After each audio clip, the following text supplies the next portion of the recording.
DAO, c'est Organisation autonome décentralisée. C'est un outil technologie qui existe sur la blockchain et qui va permettre une vraie démocratie directe et avoir une gouvernance partagée.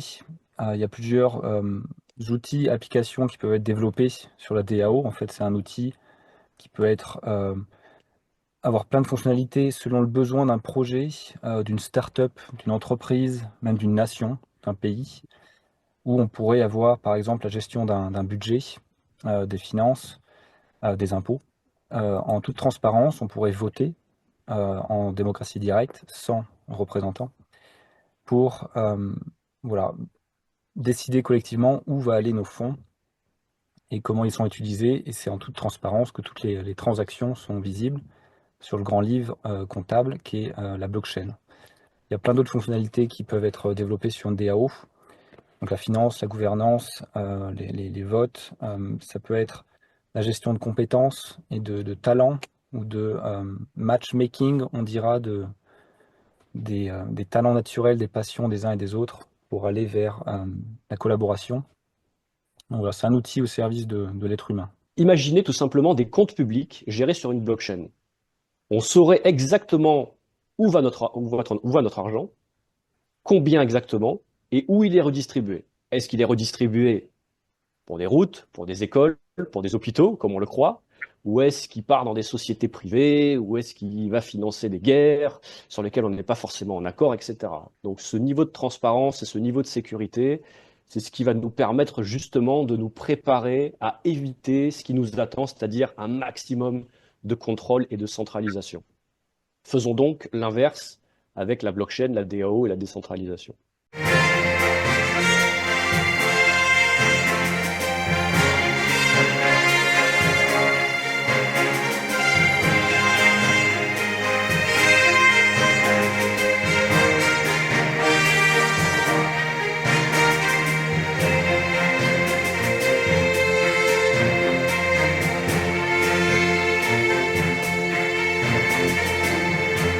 Bonjour à tous et bienvenue sur le Farandole. Alors, dans le cadre de notre nouvelle édition du journal qui est axée sur la souveraineté numérique, on a souhaité aborder l'utilisation des outils numériques comme moyen d'émancipation. Alors, comment on fait pour apprendre à s'en prémunir, à les utiliser à notre avantage? Bon, ça, on a commencé à y répondre au sein d'un dossier qui est consacré. Et donc, il nous tenait à cœur maintenant de présenter en quoi la technologie et l'innovation, qui est réalisée par l'intelligence collective, pouvaient permettre de proposer un véritable soutien pour retrouver notre souveraineté. Alors, ça nous paraît important de parler des DAO, les organisations décentralisées autonomes, histoire de faire connaître au plus grand nombre ce dont il s'agit. Donc, j'accueille aujourd'hui Voynich et Victor. Bonjour à tous les deux. Bonjour. Salut, Histoire de salut. nous, histoire de nous aider à mieux appréhender ce sujet qui est super intéressant. Alors toi, Voynich, récemment, tu as posté plusieurs vidéos qui vendent justement les mérites des DAO, des organisations décentralisées autonomes. Et toi, Victor, je sais que tu es activement impliqué dans une DAO en particulier. Donc du coup, on a naturellement pensé à vous pour nous apporter vos éclairages concernant ce sujet sur cette édition du Farandole. Donc ma première question, elle sera simple. Est-ce que vous pourriez, dans un premier temps, nous aider à définir et à mieux comprendre ce que sont les DAO? Oui, bien sûr. Donc, comme tu l'as dit, DAO, c'est Organisation autonome décentralisée. C'est un outil technologie qui existe sur la blockchain et qui va permettre une vraie démocratie directe et avoir une gouvernance partagée. Il y a plusieurs outils, applications qui peuvent être développés sur la DAO. En fait, c'est un outil qui peut être avoir plein de fonctionnalités selon le besoin d'un projet, d'une start-up, d'une entreprise, même d'une nation, d'un pays, où on pourrait avoir par exemple la gestion d'un budget, des finances, des impôts. En toute transparence, on pourrait voter en démocratie directe, sans représentants, pour voilà, décider collectivement où va aller nos fonds et comment ils sont utilisés. Et c'est en toute transparence que toutes les transactions sont visibles sur le grand livre comptable qui est la blockchain. Il y a plein d'autres fonctionnalités qui peuvent être développées sur une DAO. Donc la finance, la gouvernance, les votes, ça peut être la gestion de compétences et de talents ou de matchmaking, on dira, des talents naturels, des passions des uns et des autres pour aller vers la collaboration. Donc voilà, c'est un outil au service de l'être humain. Moi, je le présenterai ainsi. Tu voulais rajouter quelque chose, Weinich? Ouais, c'est plutôt ça, c'est parfait. C'est vrai qu'il faut peut-être se baser sur alors, quelque chose que j'affectionne particulièrement, mais c'est la transparence qu'il y a derrière la DAO. Et c'est pour ça que dans les dernières vidéos que j'ai pu poster, j'incite les gens à s'y intéresser parce que la mise en application directe, ça serait possiblement de faire adopter ce système à la République. C'est-à-dire que au niveau de la gouvernance et de la finance, parce que c'est vrai que les DAO sont principalement créés pour ça, avec notamment, je ne sais pas si tu l'as dit, Victor, mais des smart contracts.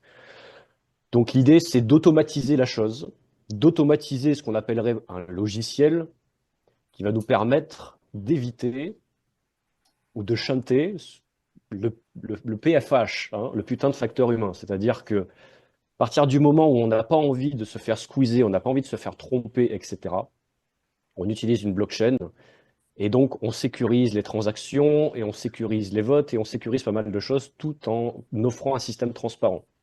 Donc le parallèle avec la République, c'est que si nous options pour un tel système au niveau de notre organisation collective administrative, on pourrait savoir où vont nos finances et on pourrait éventuellement voter avec une démocratie directe sans qu'il y ait le moindre souci de vol, de détournement, de mensonges, de tricherie et autres trucs dans le genre. Donc c'est vraiment très intéressant, ça enlève le côté humain qui, des fois, fait défaut à certains projets.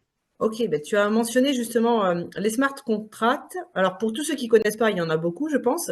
Concrètement, comment ça fonctionne, que ce soit les smart contracts et une DAO? Comment ça s'utilise en fait? Les smart contracts, en français, on dirait contrat intelligent. C'est des lignes de code, donc du code informatique, où on va définir sur une blockchain des conditions à respecter pour qu'un contrat se réalise et on va l'automatiser, c'est-à-dire qu'on a un interface web, hein, sur Internet, où on peut aller via des boutons, via des clics, via notre navigation, interagir avec les lignes de code sans que ce soit compliqué forcément, sans que ce soit réservé aux geeks de l'informatique, que ce soit accessible à tout le monde justement, au plus simple, où on va, ça peut être un contrat voilà, de vente d'une voiture, disons, où on met en place un escroc, c'est juste un exemple que je donne de contrat, où un acheteur va faire le paiement dans le contrat intelligent. Le contrat intelligent vérifie que le paiement est bien réceptionné. En échange, il va faire signer par exemple le contrat de vente. Et quand tout est bien en place, le vendeur va pouvoir transmettre la carte grise et recevoir les fonds. Et tout ça est automatisé pour que ce soit au plus simple et transparent sur la blockchain. Donc les contrats intelligents, smart contract, c'est automatiser un processus, une transaction pour que ce soit le plus transparent possible et le plus simple à réaliser et ce qu'on appelle aussi scalable, donc une mise à l'échelle, c'est-à-dire qu'on puisse avoir un grand nombre de transactions instantanées par voilà, énormément de gens qui puissent dans la même minute faire des transactions comme un vote par exemple à une élection et que tout ça soit automatisé pour enlever tout le processus manuel de vérification par exemple d'un vote ou d'une transaction, donc pour voir que toutes les conditions d'un contrat soient respectées. Ça, c'est les contrats intelligents. Et une DAO, on peut voir ça comme un nœud ou un système, une construction de plein de contrats intelligents différents qui interagissent les uns avec les autres. Ok, ok. Donc du coup, si on devait résumer un petit peu les prérequis, les outils nécessaires pour mettre en place et faire fonctionner une DAO, il faut forcément, bah, je pense, des développeurs, des gens qui connaissent un petit peu tout ça. Et quoi d'autre? Évidemment, des développeurs, donc ce qu'il faut remettre dans l'ordre, c'est qu'effectivement, la DAO va reposer sur la technologie blockchain qu'il faut déjà comprendre à la base. C'est comme si on ajoutait une surcouche logicielle à une blockchain. On va se baser dessus. Donc, blockchain, chaîne de blocs, comme le disait Victor, tout simplement, c'est un grand livre ouvert, un grand livre de compte ouvert et chiffré, sur lequel on va pouvoir inscrire les transactions de manière transparente. Et bien entendu, pour développer une DAO, il faut des développeurs qui vont donc créer tout le procédé, comme un logiciel classique, et derrière, des membres pour participer à la DAO, la faire vivre. Et alors, Victor, du coup, toi, tu agis dans une DAO. Est-ce que tu veux nous montrer un petit peu comment ça fonctionne concrètement? Enfin, un exemple d'utilisation d'une DAO. Oui. Donc je vais partager mon écran. Moi, en effet, je fais partie d'un projet qu'on appelle la DAO Universalis, qui est en construction, qui est en cours de développement. Donc là, pour l'instant, c'est juste un site web vitrine qui explique ce qu'on fait, à quoi on œuvre. Mais on n'a pas encore développé les fonctionnalités et les contrats intelligents, mais c'est en cours de développement. Donc je vous montre ça rapidement, et ensuite je peux vous montrer une autre qui est déjà bien développée depuis plusieurs années.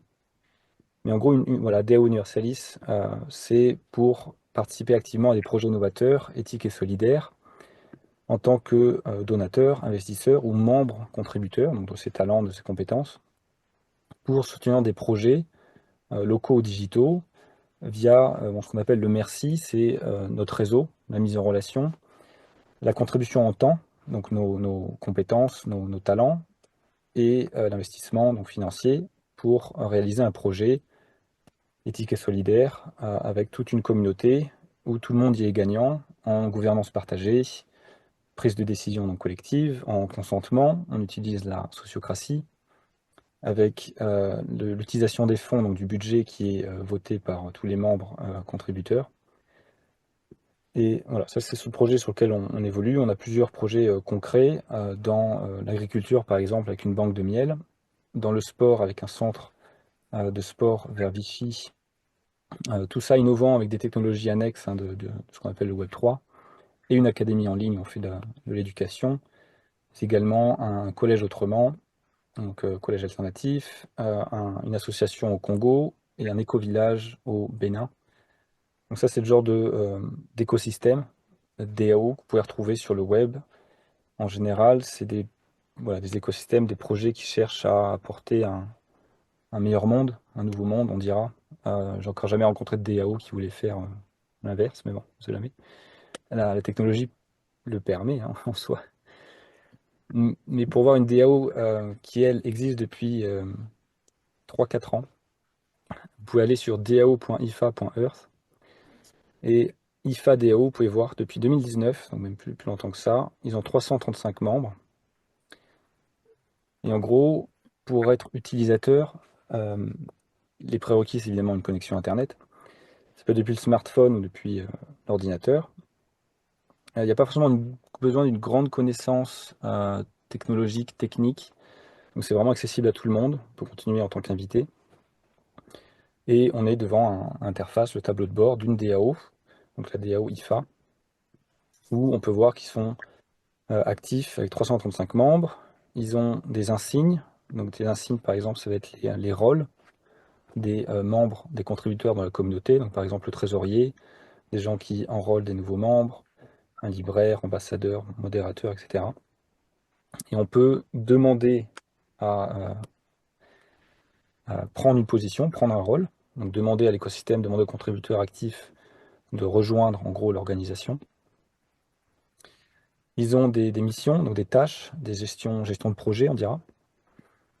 Donc là, bon, ils veulent étendre par exemple des fonctionnalités. Bon, on va peut-être pas aller dans ce détail de leur mission, mais en gros, on peut mettre des tâches relatives à un projet sur lequel on va voter la pertinence. Est-ce que cette tâche est pertinente? Est-ce qu'on veut tous le faire ou pas? Donc on vote, on peut voir qu'ils ont 100% de vote, et en dessous un quorum, c'est-à-dire qu'il y a 300 votants. Il faut qu'il soit au minimum 300 votants éligibles au vote, qui est au minimum, disons, je crois que c'est 30%, oui, ils l'ont mis là-haut, 20% de personnes qui votent. S'il n'y a pas assez de votants, ça compte pas. Il faut qu'il y ait au moins 80% de consentement ou de oui pour qu'une proposition passe. Donc tout ça est totalement transparent, tout est organisé. Les fonctionnalités sont en cascade. Là, on voit, c'est assez simple les interfaces, mais plus on creuse, plus on clique, plus il y a de fonctionnalités qui sont visibles. On peut voir tous les membres en toute transparence, qui sont candidats ou qui sont membres effectifs, et voir leur fiche de profil. Sur les profils, on verra en général les compétences, les talents, les missions sur lesquelles ils travaillent, leur contribution, leur rétribution, s'il y a financière, les quêtes, c'est les missions, quoi, les tâches qui leur sont attribuées, une biographie, on peut voir leur vote, dans quoi ils ont voté, qu'est-ce qu'ils ont voté, comme ça tout est transparent. Et on responsabilise tout le monde. On peut aussi voir leur portefeuille. S'il y a une rétribution financière, donc là c'est en token. Le token, c'est de l'argent digital, monnaie digitale. Et on peut voir qui a combien. On peut vraiment tout tracer, tout suivre. Voilà, donc il y a les accords, il y a les personnes, il y a le trésor, donc la gestion de trésorerie. Pareil, on peut voir les paiements, chaque paiement qui a été fait aux membres de la communauté, la trésorerie totale, donc le nombre de jetons. Il y a plusieurs types de jetons. Là, il y a des jetons qu'on va appeler propres à leur écosystème, les tokens utilities, les jetons d'utilité, pardon. Il y a des tokens qu'on appellera du cash, aussi du stablecoin, qui représentent une monnaie fiduciaire comme l'euro ou le dollar. Et il y a des tokens qui représentent la gouvernance. C'est-à-dire qui est le plus actif dans les votes, dans les propositions, et qui a le plus de... c'est pas vraiment de pouvoir de gouvernance, mais c'est qui est le plus actif sur tout ça, pour voir qui participe le plus au processus de décision. Voilà à peu près. Et vous pouvez imaginer une nation, voilà, la nation France, où il y aurait la DAO France, et il y aurait la DAO Finance, et la DAO Éducation, et la DAO Santé, etc. Et donc un écosystème de DAO avec comme un parapluie, avec une DAO mère et plein de DAO filles, comme on dit, pour gérer tous les domaines d'aspect d'une communauté. Ah, c'est super intéressant.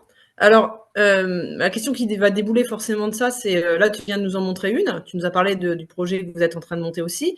Comment on fait concrètement si demain, voilà, les gens qui regardent la vidéo ou vont lire le journal veulent prendre part à des projets, veulent les connaître, comment on fait pour les trouver? Ça paraît bête, mais voilà, est-ce qu'il y a des moyens simples pour les trouver, pour les étudier et pour savoir si on souhaite y prendre part?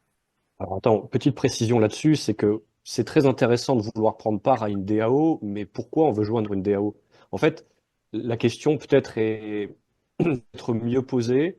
Qu'est-ce qu'on recherche à joindre comme projet et est-ce que ce projet s'appuie sur une DAO? À ce moment-là, on peut se poser la question si oui ou non. Mais à la base, on ne va pas vouloir rejoindre une DAO. Ça n'a pas trop de sens. D'ailleurs, on pourrait préciser, je pense que c'est important de le faire parce que les gens peuvent avoir peur de la technologie. Par rapport à ce que vient de présenter Victor, pour l'utilisateur lambda qui n'y connaît rien en informatique, c'est absolument transparent. Lui, l'utilisateur, n'a aucune idée s'il se trouve sur une DAO, sur un site internet, sur une blockchain ou pas. Par contre, le système, lui, il va être codé ou pas sur une blockchain en s'appuyant sur une DAO. Et donc voilà, avant de songer vouloir rejoindre une DAO, pensez déjà à rejoindre un projet et voir si ce projet s'appuie lui-même sur une DAO, dans l'ordre. Oui, ok, ok. Mais si jamais on veut mettre en place une DAO, dans ce cas-là, il faut le suggérer au projet qu'on a rejoint. Exactement. J'imagine qu'il y a, comme je ne suis pas développeur, des DAO possiblement open source, libres, qu'il est possible de forker, donc de récupérer le code source pour en faire quelque chose, enfin, du moins pour s'approprier le code, sans partir de zéro. Et à partir de là, on peut construire sa propre DAO. Ok, ok. Donc c'est plutôt des modèles applicables pour des projets, pour mettre en place et pour faciliter l'organisation de ceux-ci. Exactement. Ok, ok. Bah, du coup, ça fait un beau tremplin sur la question suivante. En quoi, du coup, ces DAO représentent vraiment un potentiel énorme pour notre émancipation? Oh, Victor, je te squeeze, je vais y répondre. Vas-y. Ouais, bon, l'émancipation, ça me tient à cœur, donc forcément. Bah, alors, le fait que ce soit décentralisé, ça va nous aider. Pourquoi? Parce qu'on va essayer de sortir du système centralisé. Je prends l'exemple des banques. On remet souvent en question les banques. Pourquoi? Parce que le pouvoir décisionnel, le pouvoir tout court est centralisé sur des organismes. Ce qu'on va essayer d'éviter, notamment avec les fameuses CBDC, où on risque de se faire imposer des monnaies numériques qui seront contrôlées par des banques centrales. Donc, pour faire un contre-pied à ce système-là, nous, il faut qu'on fasse l'inverse. C'est-à-dire qu'il va falloir qu'on décentralise et que finalement que le pouvoir soit éparpillé. Par exemple, la gouvernance sur une DAO, le pouvoir est réparti à tous ses membres. Et c'est quelque chose comme ça qu'il faut réussir à mettre en place. Et c'est vrai qu'avec la technologie blockchain, la décentralisation, on a réussi quand même à monter des projets très intéressants pour justement pouvoir redonner, on va dire, pour schématiser le pouvoir au peuple et non pas à un organisme central ou à un tiers de confiance, entre guillemets aussi, bah, qui va tout gérer à notre place. L'idée, c'est transparence absolue parce qu'on n'a rien à cacher et sécurité. Voilà. Encore une fois, je prends cet exemple. Si la République, enfin, si nous devions, par exemple, opter pour l'imposition, bah, Imaginez tout simplement des comptes publics gérés sur une blockchain. On saurait exactement où va notre argent, combien exactement, et où il est redistribué. Est-ce qu'il est redistribué pour des routes, pour des écoles, pour des hôpitaux, comme on le croit? Ou est-ce qu'il part dans des sociétés privées? Ou est-ce qu'il va financer des guerres sur lesquelles on n'est pas forcément en accord, etc. Donc ce niveau de transparence et ce niveau de sécurité, c'est ce qui va nous permettre justement de nous préparer à éviter ce qui nous attend, c'est-à-dire un maximum de contrôle et de centralisation. Faisons donc l'inverse avec la blockchain, la DAO et la décentralisation. Victor, tu as un petit mot à ajouter? Non, non, c'est très bien. En effet, c'est des technologies. Faut bien comprendre que quand on parle de blockchain, de DAO, ou de crypto, voilà, de contrats intelligents, voilà, toutes ces technologies, c'est juste ça, des outils. On peut faire des bonnes choses et des mauvaises choses avec. Les CBDC, par exemple, c'est la blockchain, hein, c'est les cryptos, hein, c'est la même chose. D'ailleurs, une DAO qui serait contrôlée par les élites, ce serait une mauvaise chose aussi, hein. Euh, donc, il faut bien voir que soit ces technologies vont être utilisées contre nous, sur nous, parce qu'on ne sait pas l'utiliser, qu'on ne sait pas s'en défaire, donc on en sera victime, soit on apprend à l'utiliser et on est part on prend vraiment part à notre souveraineté, à notre émancipation, en étant utilisateur et créateur via les mêmes outils au final, qui peuvent soit nous enfermer plus, soit nous libérer. Donc il faut, c'est pas une obligation, mais c'est mieux dans cette transition digitale là qu'on est, de vraiment s'intéresser à ces technologies, de savoir déjà de les comprendre un minimum et de savoir les utiliser. Sinon on en sera, voilà, on en sera victime, malheureusement. D'accord. Et ça me soulève une question à ce que tu viens de dire. La DAO entre de mauvaises mains, ça peut être aussi mal utilisé. Mais dans le cadre où on dit qu'une DAO est censée être transparente, comment elle pourrait être mal utilisée du coup? Parce qu'elle ne serait pas codée tout à fait transparente? Parce qu'elle serait restreinte à des types de profils. Il ferait une restriction à l'entrée, par exemple, aux élites, pour prendre des décisions sur tout le monde, mais c'est eux, sans nous, qui prendront des décisions, parce qu'ils mettraient des restrictions. Ils peuvent cacher des choses. On peut développer une DAO avec des portes dérobées, qu'on appelle ça, avec des possibilités de hack. On pourrait nous faire croire que c'est transparent, mais si on n'est pas capable de le voir par nous-mêmes et si on n'est pas capable de juger par nous-mêmes que c'est vraiment transparent, bah, il pourrait développer une DAO qui semble l'être, mais qui ne l'est pas du tout. Enfin, c'est facile. Pour les gens qui ne sont pas forcément dans l'outil informatique, s'ils ne savent pas, par exemple, lire un rapport d'audit ou des lignes de code, bah, c'est assez facile de les tromper. Donc il faut avoir soit apprendre nous-mêmes à lire, comprendre des rapports d'audit et du code de base, soit faire confiance à des êtres humains souverains qui savent faire ça. Mais en soi, une DAO pourrait être voilà, codée avec des mauvaises intentions, hein, comme n'importe quel outil ou technologie. D'accord. Donc ça nécessite, avant de mettre une DAO en place pour son propre projet, de faire confiance à ceux qui vont la mettre en place, évidemment. Alors, soit on a des développeurs qu'on connaît, à qui on a confiance et qui font développer pour nous, soit qui vont aller récupérer du code source que les développeurs comprennent et peuvent reprendre, soit utiliser IFA, qui est du no-code DAO, mais il faut aller voir quand même un peu sous le capot comment ils ont fait le truc. Si vous êtes nul en informatique et qu'il n'y a personne dans l'équipe qui est à peu près bon dans l'informatique, ça peut être compliqué, c'est sûr. Donc faut avoir une équipe complète avec des compétences complémentaires et quelques profils dans votre groupe qui comprend la chose, quoi. C'est assez clair, en tout cas. J'espère que ça donnera envie aux gens de s'intéresser à ces systèmes-là qui permettent d'automatiser un peu plus. Et je vais rebondir juste sur une question que j'ai entendue il n'y a pas longtemps. Quelqu'un qui soulevait, je ne sais plus si j'ai vu ça sur un réseau social, qui soulevait le fait que si on automatise et que du coup on retire ce que tu appelais le PFH tout à l'heure, Voynich, donc le facteur humain, est-ce que ça risque pas de nous mener vers quelque chose de trop cybernétique où l'humain n'a plus sa place et voilà. Enfin, je sais que je connais déjà plus ou moins la réponse, mais je préfère vous la poser pour la clarifier vis-à-vis de ceux qui écoutent. C'est une question délicate parce qu'on recherche dans notre dynamique beaucoup plus d'humanité. Mais est-ce qu'on se fait confiance en fait? Il faut voir la question, ou du moins ce qu'il faut se poser comme question, c'est que est-ce que je fais confiance aux autres? Si je ne fais pas confiance aux autres, alors j'ai besoin de m'appuyer sur des outils qui vont me permettre de chanter un petit peu ces possibilités de tricherie, de fraude, etc. Maintenant, si on a une bonne équipe, si on a une organisation collective, si on a un état d'esprit suffisant, etc., bien sûr, il n'y a pas de problème, on pourrait s'organiser sans DAO. Mais on est dans une période assez trouble d'individualisme, de tromperie généralisée. C'est assez difficile de faire confiance.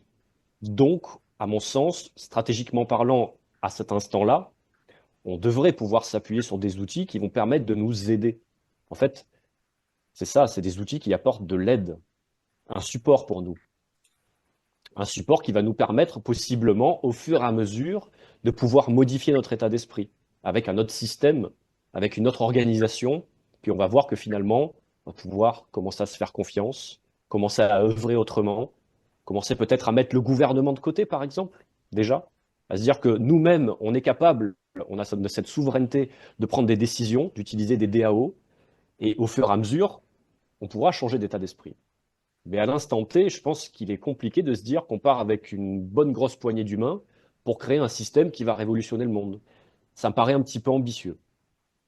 Donc voilà, comme rien n'est parfait, il vaut mieux commencer à utiliser des outils qui vont être là comme des supports pour nous.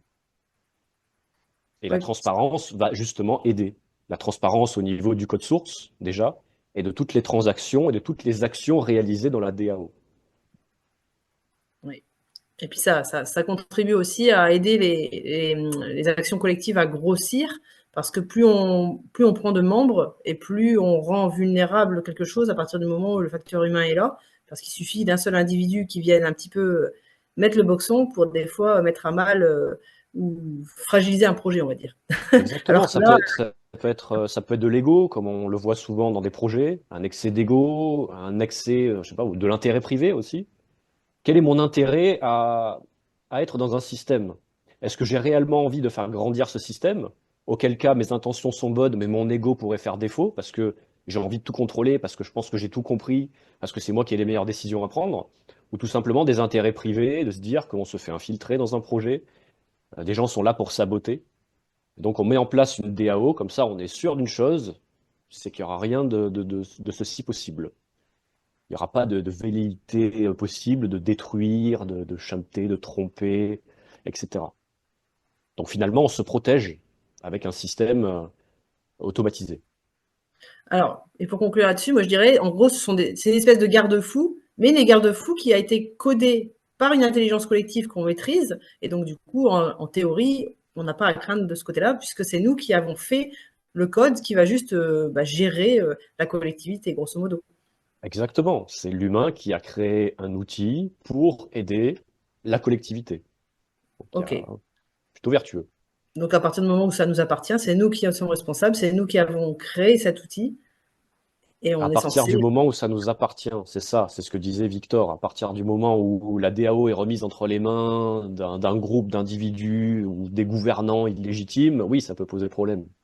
Mais à partir du moment où le code est open source et que tout est traçable, aucun problème. Ça réduit les risques. Ok. Bah, je pense qu'on a fait le tour. Est-ce que vous aviez un mot de la fin à ajouter pour terminer cet entretien? Ouais, j'aimerais revenir sur une question que tu as posée sur comment trouver des DAO. Déjà, la première chose à faire, en effet, c'est quelle est votre intention, quel est votre but. Si vous êtes juste curieux, bon, vous pouvez aller sur le web, taper DAO, meilleur DAO, trouver une DAO, le genre de recherche, vous trouverez des choses. Pas forcément des bonnes aussi, il y a des DAO qui sont assez nulles ou très spéculatives, très attachées à la spéculation. Donc, vous pourrez tomber sur les mauvaises DAO. Donc, d'abord, bien vous poser la question, quel est votre but là-dedans? Est-ce que vous voulez rejoindre un groupe d'humains? Parce que c'est ça, en fait, une DAO, c'est un outil technologique, mais c'est un groupe d'humains qui la compose. Et donc, quel genre d'humain, quel genre de projet aussi vous voulez rejoindre? Et en fonction de ça, vous pouvez affiner vos recherches sur le web avec des mots-clés. Donc, DAO, DAO, c'est un terme anglais qui veut dire Decentralized Autonomous Organization. Vous aurez plus de résultats en recherchant en anglais d'ailleurs qu'en français, si vous êtes bilingue. Mais mettez des mots-clés avec pour essayer de trouver des DAO, voilà, éthiques, sur un projet particulier, dans tel domaine d'activité, pour essayer de trouver des gens et connecter avec des gens qui font partie d'une DAO, et ensuite discuter avec ces gens-là avant de essayer de rejoindre forcément leur DAO ou la tester, mais vraiment pour être curieux. Mais pour rejoindre vraiment une DAO, il va falloir parler à des êtres humains d'abord, et c'est eux qui vont vous rentrer dans un processus de onboarding où ils vont voilà, prendre le temps avec vous de vous présenter la chose, leur écosystème, et c'est ainsi que vous pourrez rejoindre une DAO. Après, si vous voulez créer une DAO pour un projet, un groupe d'humains que vous avez déjà, bah là, il faudrait par exemple prendre contact avec nous pour qu'on puisse vous détailler ce que la DAO peut faire pour votre projet, avec un petit audit, voir quel est votre budget de développement, ou si vous voulez reprendre des choses déjà existantes. Et là, donc, vous pouvez, j'imagine, nous contacter par email, si Céline pourra le mettre à l'écran ou en dessous de la vidéo, qui est contact@dao-universalis.org. Voilà, si vous êtes curieux d'en découvrir plus sur la DAO qu'on développe. Pas de souci. On mettra tous les liens de toute façon sous la vidéo et dans l'article. Initier un mot de la fin. Oui, alors il faut vraiment voir la DAO, si je dois faire un parallèle simple pour les gens, comme un logiciel d'entreprise. Pourquoi? Parce qu'une entreprise, c'est créé pour un but spécifique. Créer un produit, un service ou peu importe. Et dans cette entreprise, il y a des salariés qui doivent œuvrer ensemble, qui doivent mettre en commun ensemble. Ces salariés, il faut les payer, leur salaire, mais il faut aussi payer des fournisseurs possiblement, etc. Faut mettre, voilà, il y a pas mal de décisions à prendre. Et il faut voir la DAO pour ce type-là. On a un but précis, on a une gestion humaine, et on va le mettre sous forme de DAO. Et je pense que d'ailleurs, une DAO, ça pourrait très bien fonctionner sur une entreprise qui se voudrait être transparente. Donc voilà, il ne faut pas avoir peur de la technologie, c'est assez simple. Ce qu'il faut focaliser, c'est est-ce que c'est libre, est-ce que c'est open source, et est-ce que c'est réellement décentralisé. Et là, on sait si on a affaire à une bonne DAO ou pas. Et ensuite, pour ce qui est de la technologie, c'est vrai que les gens ont du mal à se lancer, ont peur de la technologie parce qu'ils pensent que c'est maîtrisé par le deep state, l'état profond, le gouvernement, que tout est contrôlé, que tout est surveillé, etc. Oui, c'est sûr, on doit pouvoir, dans le numérique, agir sur plusieurs facteurs pour se protéger, mais il y a une chose qui est sûre, c'est que la technologie, on peut la maîtriser, on peut créer la nôtre. Et ça, c'est fondamental à comprendre. On peut créer des systèmes parallèles, on peut créer des réseaux parallèles, on peut créer des logiciels, on peut se décentraliser, on peut tous s'interconnecter avec un smartphone, avec un Raspberry Pi, avec n'importe quoi, avec des PC. On peut le faire. Mais il ne faut pas en avoir peur. Et surtout, je pense qu'on est à un tournant de l'histoire où si on s'y intéresse pas, à un moment donné, la technologie, on va la subir. Et pour pas la subir, faut s'y intéresser un petit peu et commencer à utiliser les bons outils, notamment la DAO. Merci beaucoup pour ce mot de la fin. Et j'en profite pour faire le petit parallèle pour ceux qui nous regardent, de ne pas hésiter, si vous ne l'avez pas encore fait, à regarder la vidéo qui sera mise en lien aussi, de l'entretien avec Ikaros, qui rappelle que les outils technologiques de manière générale sont quand même en grande majorité formés par nous, par la population, et repris à mauvaise escient derrière. Mais pour autant, c'est nous qui sommes à l'origine de tout ça, et c'est à nous de nous les approprier et de les reprendre dans une juste utilisation. Voilà. Ben, merci à tous les deux en tout cas. Et puis, en espérant que ce sujet intéressera de plus en plus de monde pour pouvoir aller vers une forme d'émancipation contrôlée, maîtrisée et la plus harmonieuse possible grâce aux outils technologiques. Comme quoi. Merci beaucoup. Merci. Ciao, ciao.